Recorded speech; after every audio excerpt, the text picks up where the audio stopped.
पिछले 20 दिनों से भारत के प्रमुख शिक्षाविदों में से एक श्री सोनम वांगचुक दिल्ली के जंतर मंतर पर भूख हड़ताल पर बैठे हुए हैं। मकसद सबको पता है, किसी को बताने की आवश्यकता नहीं है। अब बात यह है कि हम सोनम वांगचुक का साथ क्यों दें। इसके लिए विनोद कुमार शुक्ल की मुझे एक कविता याद आती है, जो काफ़ी चर्चित कविता है और शायद इन्हीं दिनों के लिए लिखी हुई होगी। कहते हैं कि कवि भविष्यदर्शी होता है और वास्तव में ये ऐसी स्थिति आ गई है कि कोई भी आंदोलन करता आंदोलन के बदले हताशा से बैठ जा रहा है। विनोद कुमार शुक्ल अपनी कविता में कहते हैं कि हताशा से एक व्यक्ति बैठ गया था। व्यक्ति को मैं नहीं जानता था, हताशा को जानता था, इसलिए मैं उसके पास गया।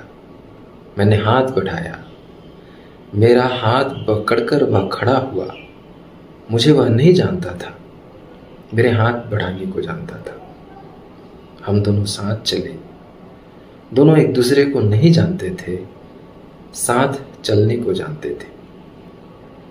सोनम वांगचुक के साथ चलना क्यों जरूरी है? आप उनके मुद्दे को समझे ना समझे, उस हताशा को समझिए जिस हताशा के कारण वो व्यक्ति आज 20 दिनों से भूखे प्यासे आपके बच्चों के लिए, भारत के भविष्य के लिए जंतर मंतर पर बैठा हुआ है। उस हाथ बढ़ाने को जानिए जो हाथ आपसे वो बढ़ाने की मांग कर रहा है। उस हाथ बढ़ाने को जानिए जो हाथ वो आपके बच्चों के भविष्य के लिए आपकी तरफ बढ़ा रहा है। उस साथ चलने को जानिए जिस साथ चलने की आवश्यकता है अभी आप इस देश को, इस शिक्षा व्यवस्था को। आई सपोर्ट सोनम वांगचुक और मेरी हाथ जोड़कर विनती है, आप भी सपोर्ट करें।